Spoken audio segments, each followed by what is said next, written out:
Well, unfortunately, like many of you, I did not get into the Elden Ring technical alpha despite applying just as everybody else did. Unfortunately, didn't make it. But thankfully, both Xbox and PlayStation have been releasing tons and tons of content to hype us up for the game, probably in an effort to get in even more pre-orders. If you're like me, you already picked up the collector edition when it launched about a week ago during that really cool 15-minute gameplay release. However, for everybody else, it's still available at most vendors. Bandai Namco's official website still has some additions if you can get the website to work. As you can imagine, with the release of the technical alpha today, the site is experiencing significant latency issues, but good luck. Over at the PlayStation blog, which is what I'll be talking about today, link in that description box below to this article, they talk a lot about what Elden Ring can bring. And I always find it interesting when both PlayStation and Xbox choose to champion certain games. Obviously, this is a financial decision. There is definitely being money that is exchanging hands here when PlayStation features a particular game on their state of play, or when Xbox talks about it or puts a blog or a tweet or something about it. You know that there's money being exchanged. So that doesn't mean that this information is any less valid. I just find it incredibly interesting as a video game fan that you're finding so much coverage on both the PlayStation side and on the Xbox side. Typically, one game seems to go in one direction or the other. One company gets the quote-unquote right to be able to advertise it. Like Witcher 3, for example, was very heavily marketed as an Xbox game, but as we know, it is available on PlayStation. There are other games that do this as well, but Elden Ring is not playing by the rules. This is clearly a very exciting game for fans like me of, the original Demon Souls and Dark Souls and Bloodborne. But I think a lot of other people are getting caught up in the hype, particularly with the promise of a large, vibrant, fun open world. And I think that the combination of kind of what we've seen and just the fear of missing out, that FOMO has really brought people into the fold as well. And I think that's really, really cool. So this article is by the Content Communications Manager, which I think is an awesome job. And basically what they do is they break down a bullet point by bullet point list of features and fun things. They draw a lot upon the original release. They draw a lot upon the 15-minute game trailer. Now, a lot of this stuff I think a lot of us deduced just by watching everything, but it is very interesting that they're spelling everything out. So since I can't play the game, the next best thing is to do a video and talk about it. Familiar Souls-style gameplay elements include tough bosses and common enemies that hit hard.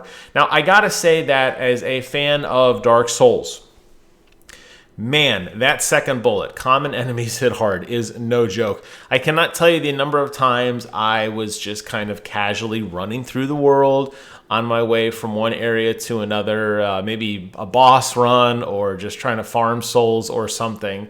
And I would just get caught off guard by an enemy, and they would pretty much, I won't say one-shot you, but man, did they hit hard. So it is interesting that the very first thing they're leading off this article with is it's going to be a difficult game. They're also including a lot of core mechanics that we expect, such as backstabs, parries, combating, and the infamous Z targeting, as well as the leveling up system. You're going to use a Site of Grace this time, discovered in the world, similar to the bonfires and Dark Souls titles. You'll drop runes when defeated, so be sure to recollect them and make that a priority. So very similar kind of quote-unquote perma-loss of some of the hard-earned work you have done. Just like Dark Souls, that's a very familiar element. And if you had it, really just thinking about it, if you had to kind of list out what you would expect this game to be, so far, these 5 bullet points I've read should come as absolutely no shock to you. These are the bread and butter staple concepts, the pillars of Dark Souls design. There are other things, though. The Guidance of Grace, for example, this seems very clearly pulled from Ghost of Tsushima, for example, where they had that really beautiful wind structure that gently led you in a correct direction. You had really distinct sights. You had really distinct sounds and things in the world that caught your eye, that drew you to the action. And here, the Guidance of Grace is a shimmering trail of light extended from a site of grace, which offers vague suggestions to direct you towards areas of intrigue. I like that you're going to be rewarded for exploring in this game. I was very pleasantly rewarded numerous times in Ghost, where I would just follow the wind or the fox or a golden bird, or I would follow a plume of something in the horizon and be rewarded for it by finding a power-up or some sort of treasure or something like that. And it seems that the folks over at Elden Ring have taken a lot of that credence and pulled it into their game, and I'm very, very excited for that. As we have seen in the gameplay here, a little snippet of the map, it is an open world known as the Lands Between. The Lands Between is an open world populated with powerful enemies, hidden treasures, side dungeons, and other points of interest to discover. I'm really intrigued by the side dungeon aspect. When you think of an open world game, some of the most fun all of us have had is going the wrong way. Finding things that are just there if you want them, challenges that are difficult, if you're willing to complete them, usually ends up giving you something really cool. I would say 99.9% of you who did not finish Skyrim probably can reflect fondly on at least one side dungeon you went in, explored, and really made your mind and your imagination race with cool ideas, and you were really blown away by that experience. I know I was. So I'm very happy to see that Elden Ring will be including a lot of content that isn't just the formulaic go-to point to defeat boss, to get the item, to go to next point, etc. The more there is to do, the more the robust the world is, the more the hidden treasures are found everywhere, in plain sight, in dungeons, on trees, underwater, around rocks, you name it. The more people are going to get invested in this game and feel that they can explore and really get lost in the world. That's, to me, what a pure and true open world design should be, and I'm glad to see that Elden Ring is going to honor that as well. They talk about the map, big deal. Ambient music. This is something that's interesting. The world of Elden Ring has a familiar solitude that Souls fans have come to appreciate. However, where some of the From titles were basically soundless and reserved for boss battles, the Lands Between will hum with subtle ambient music. I read this more in lines of like Legend of Zelda Breath of the Wild. There were moments where you'd hear just a twinge of a little music or something to kind of just a little spark of like, oh, this is a new area. The music would kind of flare up and then it would, kind of loop down. I don't need a constant soundtrack humming in the background. I think the biggest charm of the Dark Souls universe is that it is silent.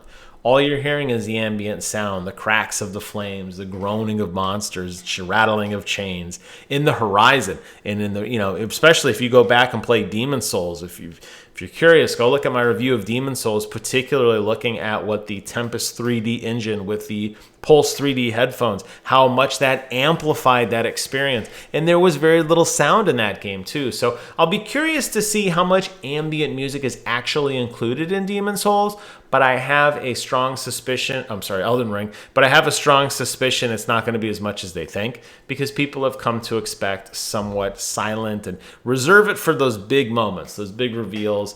Very similarly, Death Stranding. I think Death Stranding is a perfect example. When that music would kick in during key points of the journey, it really made that part of the game feel much more alive.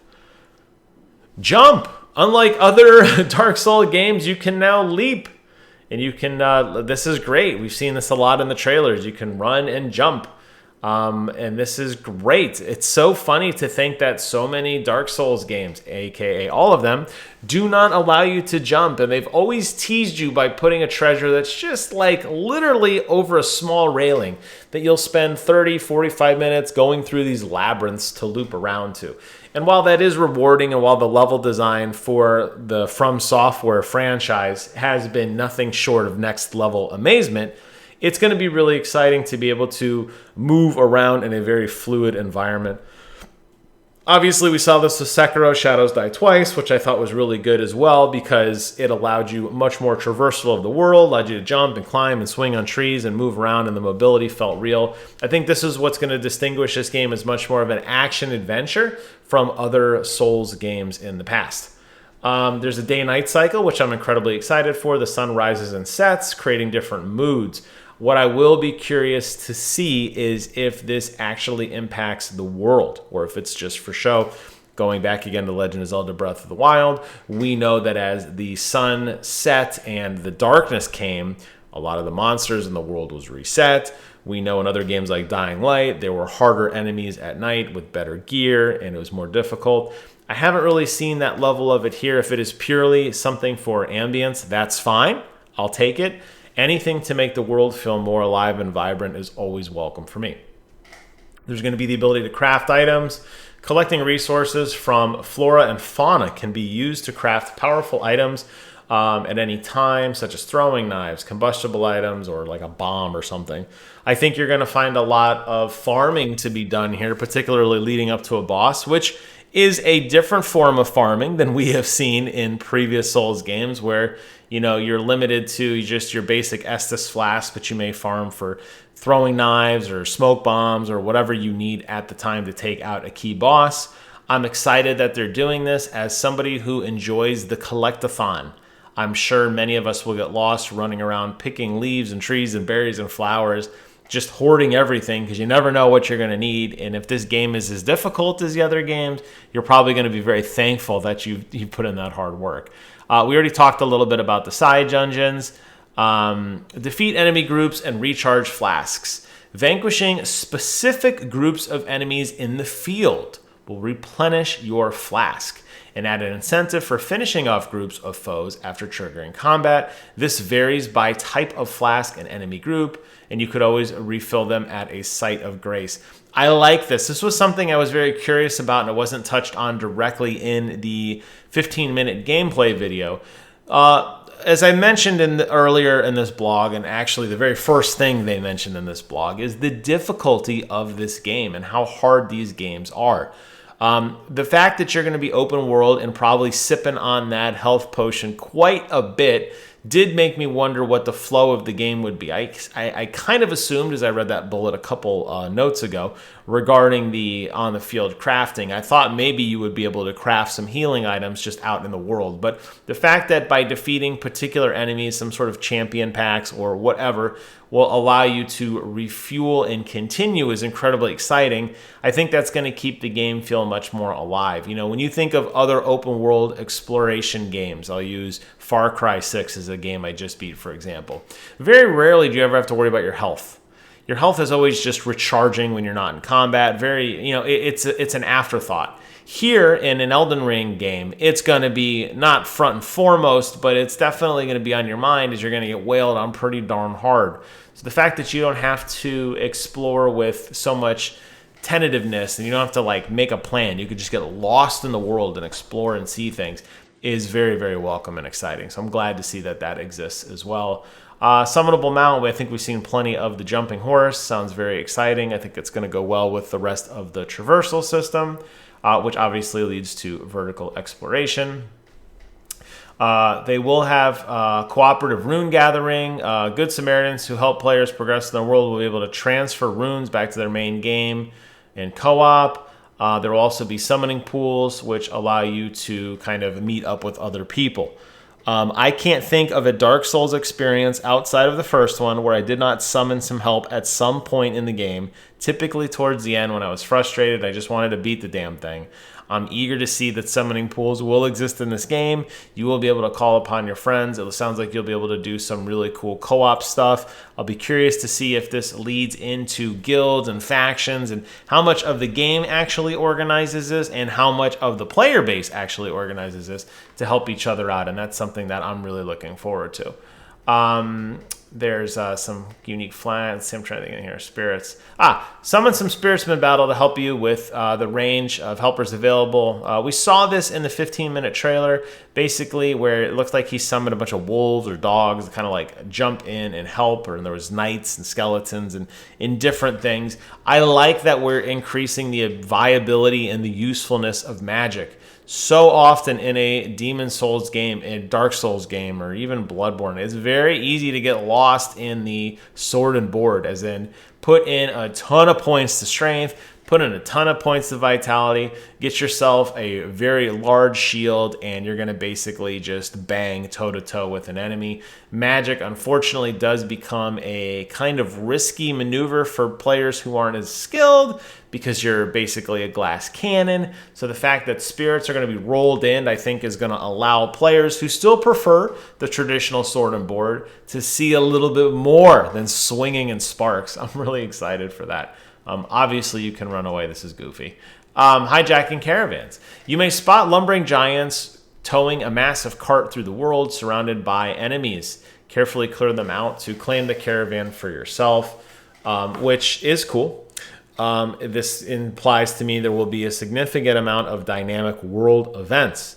These are things that will appear only in your game at random intervals. I'm sure people will figure out the best routes to farm these things and explore. But again, part of the charm of an open world game is running around in the wild, looking to see what is out there, looking to see what exists, getting into trouble, having fun, and most importantly, being rewarded for your hard work. So that wraps up the early look at the PlayStation blog with a deep dive on Elden Ring and some of their mechanics. I cannot wait to get my hands on this game, as I'm sure many of you cannot either. I hope you found this video informative. Thank you guys so much for watching. Have a great day. Take care of yourselves, and until next time, I will see you guys on the other side.